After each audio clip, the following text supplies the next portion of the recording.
வில்லியனூரில் அதிகாலை வேளையில் 3 கடைகளை உடைத்து சுமார் 2.20 லட்சம் ரூபாய் வரை திருடிய முகமடி ஆசாமியை போலீசார் தேடி வருகின்றனர். வில்லியனூர் பகுதியைச் சேர்ந்தவர் பாலமுருகன். இவர் ஆரியபாளையம் பைபாஸ் அருகே பேக்கரி கடை வைத்து தொழில் செய்து வருகிறார். இந்நிலையில் நேற்று இரவு 11 மணி அளவில் பேக்கரியை மூடிவிட்டு சென்றுள்ளார். பிறகு இன்று காலை 6 மணி அளவில் வழக்கம் போல் கடையை திறக்க வந்தபோது கடையின் பூட்டு உடைக்கப்பட்டு ஷட்டர் திறந்த நிலையில் இருந்துள்ளது.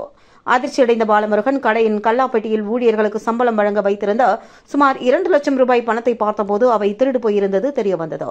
இதனையடுத்து அவர் வில்லியனூர் காவல் நிலையத்திற்கு தகவல் தெரிவித்தார். அதன் பேரில் இன்ஸ்பெக்டர் ஆறுமுகம் தலைமையிலான கிரைம் போலீசார் எழில்ராஜ், செந்தில் முருகன் உட்பட போலீசார் சம்பவ இடத்திற்கு வந்து விசாரணை நடத்தி அங்கிருந்த சிசிடிவி காட்சிகளை ஆய்வு மேற்கொண்டனர். அப்பொழுது இன்று அதிகாலை 3:50 மணி அளவில் முகமடி அணிந்த மர்ம நபர் ஒருவர் பைக்கில் வந்து கடையின் ஷட்டரை உடைத்து உள்ளே சென்று கல்லாப்பட்டியை திறந்து அதில் இருந்த பணத்தை பையில் மூட்டை கட்டி எடுத்து செல்லும் காட்சி பதிவாகியிருந்தது. பிறகு போலீசார் தடயவியல் நிபுணர்களை வரவழைத்து தடயங்களை சேகரித்தனர். தொடர்ந்து விசாரணை நடத்தியதில் இதுபோன்று இன்று அதிகாலை வில்லியனூரில் இருந்து புதுச்சேரி செல்லும் சாலையில் உள்ள மூப்பனார் காம்ப்ளெக்ஸில் இயங்கி வரும் சேகர் என்பவருக்கு சொந்தமான காபி கடையின் பூட்டை உடைத்து சுமார் 95,000 ரூபாய் பணமும், அருகில் இருந்த சுரேஷ் என்பவருக்கு சொந்தமான மெடிக்கல் பூட்டை உடைத்து சுமார் 25,000 பணமும் திருடி சென்றது தெரியவந்தது.